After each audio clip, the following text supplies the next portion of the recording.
بسم الله الرحمن الرحيم إلا إيا ديسمبر صدر كودي لبدي كون إيا سغاليتون سنة كي تغي markii cudurka loo yaqaano COVID-19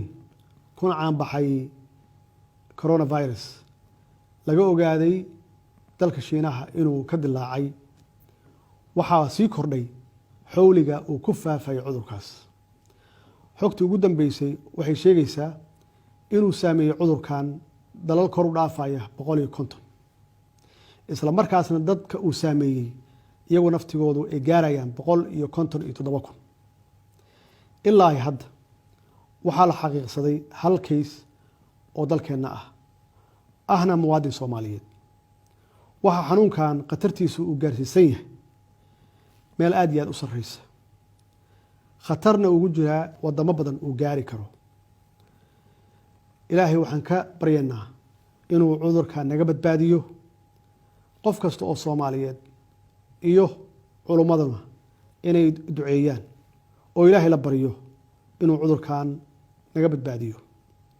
shakhsiga Soomaaliyeed muwaadinka oo cudurkan ku dhacayna waxaan ilaahay uga baryaynaa inuu sida ugu dhaqsiyaha badan ka kiciyo waxa xusid mudan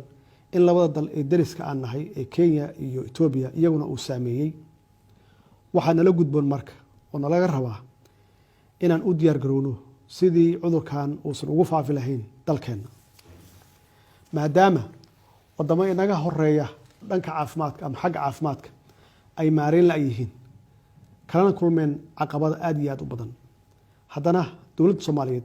waxay isku dayaysaa wax kasta oo suurtagal ah oo dadaala sidii ay uga hortagi lahayd ama ay u joojin lahayd inuu faafo cudurkan iyo inay ku dadaasho badqabka iyo caafimaadka bulshadeeda xukuumadda iyo hay'adaha dawladda oo ay hogaaminayso wasaaradda caafimaadka waxay dadaalka ay ugu sarreysa ku bixin doontaa sidii looga hortagi lahaa inuu wadanka ku faafo cudurkan haddaba ugu dambeyn waxaan ugu baaqaynaa bulshada qaybaheeda kala duwan